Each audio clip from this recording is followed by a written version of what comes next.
అండి అందరూ ఎలా ఉన్నారు? బాగున్నారా? Welcome back to my channel అండి. ఫస్ట్ టైం నా ఛానల్ చూడడం ఒక చిన్న లైక్ చేయండి, షేర్ చేయండి, సబ్స్క్రైబ్ చేసుకోండి.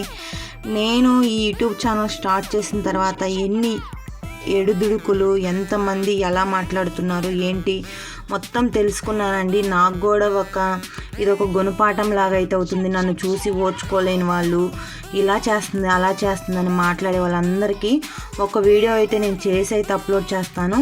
ఈరోజు వచ్చేసి ఇదైతే నిన్నటిది కాదండి, మొన్నటి వీడియో. మా అమ్మ అయితే చేపలు ఫ్రై అయితే చేస్తుంది. నూనె ఎక్కువ పట్టకుండా ఈజీగా ఎలా చేసుకోవాలి ఏంటో ప్రాసెస్ అయితే చూసేద్దామండి. చేపలను అయితే నీట్గా క్లీన్ చేసి ఉప్పు, కారం, పసుపు, ఇంకా గరం మసాలా పొడి, చికెన్ మసాలా పొడి, ధనియాల పొడి, అన్ని పొడులు, అల్లం పేస్ట్ ఫ్రెష్గా ఉన్నది నీట్గా చేపలకు పట్టేసి ఒక 15 నిమిషాలు నానబెట్టిన తర్వాత, ఎక్కువ నూనె కాదండి కొంచెమే నూనె తీసుకొని అందులో అయితే చేపలు 2-3 అలా వేయించుకోవాలి. వేయించుకోవటం స్టార్ట్ చేసిన తర్వాత ఏంటంటే మనం ఫస్టే ఒక 15 నిమిషాలు నానబెడతాం కాబట్టి కొంచెం ఎక్కువ నూనె అయితే పీల్చదు, చాలా తక్కువే పీల్చింది మాకు.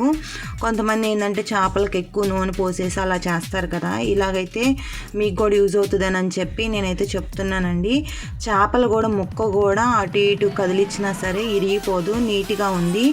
చేపల ఫ్రై చేసేటప్పుడు కూడా మనం ముక్క కూడా మెత్తగా ఉండి బాగా టేస్ట్ కూడా బాగుంటుందండి. ఇంకా అలా 2 ముక్కలు అలా ఫ్రై చేసుకొని పక్కన పెట్టుకోవాలి. ఇంకా మనం వీలైతే ఎన్ని ముక్కలు, చిన్నవి అయితే చిన్నవి, పెద్దవి అయితే పెద్దవి అండి. మొత్తం వేపేసిన తర్వాత నీట్గా ఒక ఉల్లిపాయ ఇంకా కొత్తిమీర వాటితో అయితే డెకరేషన్ అయితే చేశాము. ఫుల్గా నా వీడియో మీకు నచ్చితే ఒక చిన్న లైక్ చేయండి, సపోర్ట్ చేయండి. మా అమ్మ నాకు చాలా హెల్ప్ చేస్తుంది. మా అమ్మ ఇలాగే ఎప్పుడు నన్ను ఎంకరేజ్ చేయాలని చెప్పి మనస్ఫూర్తిగా కోరుకుంటున్నా. Please subscribe my channel.